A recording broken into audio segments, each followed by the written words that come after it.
जिस पावन सलिला समता नदी के तट पर कभी महर्षि वाल्मीकि जी का आश्रम था, जहां महर्षि के श्रीमुख से या निषाद या मिष्ठान का प्रथम श्लोक निकलता था।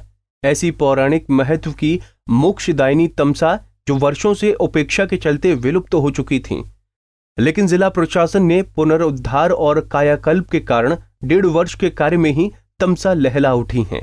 यही नहीं, सिंचाई का साधन उपलब्ध होने से तटीय क्षेत्र के किसानों के चेहरे भी खिल उठे हैं।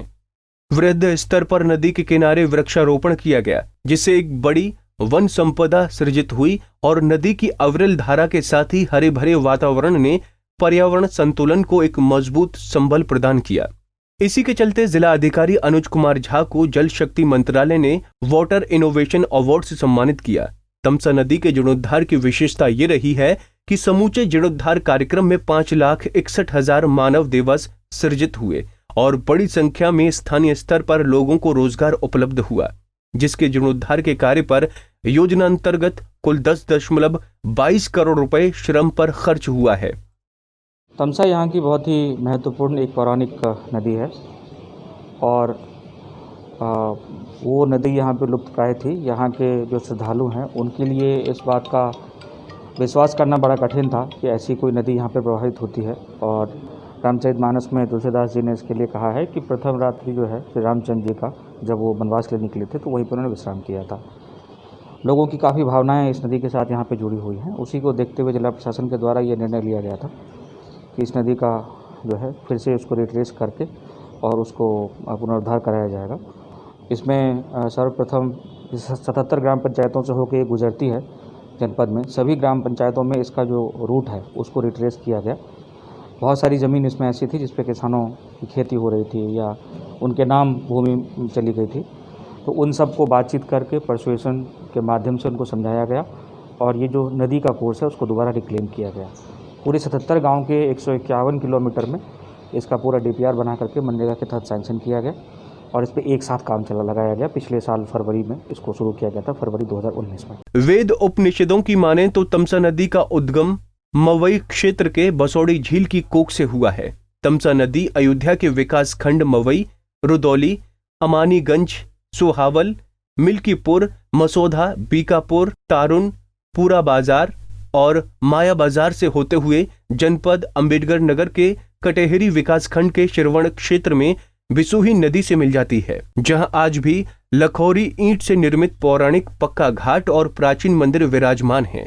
यहां विभिन्न त्योहारों और शुभ अवसरों पर स्नान पूजन के साथ मेला लगता है।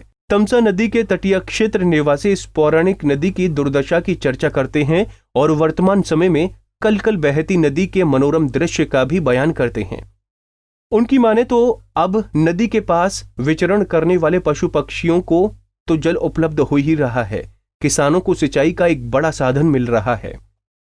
हम लोग को सर फायदा बहुत लाभ मिल गई, क्योंकि हमारे यहाँ जो जेठ बैसाख में जानवर पानी नहीं पाते थे वो पानी पाने लगे और हमारे जो किसान भाई हैं उनको पानी उपलब्ध मिलने लगा। और बड़ी अच्छी बात है कि जो एक सफाइया करा दिया गया नदी का और हमारे यहाँ कोई अब दिक्कत नहीं है। 12 महीना पानी रहने लगा और हमेशा पानी को उपलब्ध हो गया।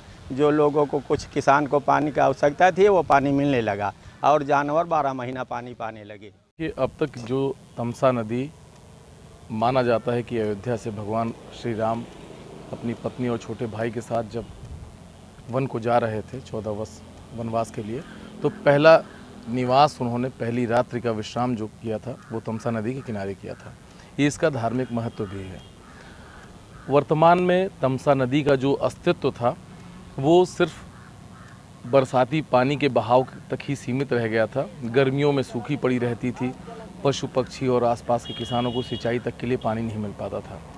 वर्तमान में जो जिलाधिकारी महोदय द्वारा जो प्रयास किए गए हैं उससे क्या होगा कि अगल बगल के किसानों को खेती किसानी के लिए पानी मिलेगा, मवेशियों को पीने के लिए पानी मिलेगा, सिंचाई के साधन उपलब्ध होंगे और इससे आसपास के हजारों एकड़ के किसानों को उनके खेती के लिए संजीवनी मिलेगी। जिस तरह से राजा भगीरथ के गंगा जी को धरती पर लाने का प्रयास इतिहास के पन्नों में दर्ज हो गया, कुछ इसी तरीके से अयोध्या प्रशासन का प्रयास भी याद किया जाएगा, क्योंकि जो तमसा नदी वर्षों से अपने अस्तित्व के लिए जूझ रही थी, उसका जीर्णोद्धार अयोध्या प्रशासन के माध्यम से कराया गया है। तो इसमें जहां बड़ी संख्या में मनरेगा मजदूरों को काम मिला है, तो वहीं दूसरी तरफ जो किसान और जानवरों को पानी के लिए समस्या होती थी, फसलें सूख जाया करती थी, उससे किसानों को भी लाभ मिलने वाला है।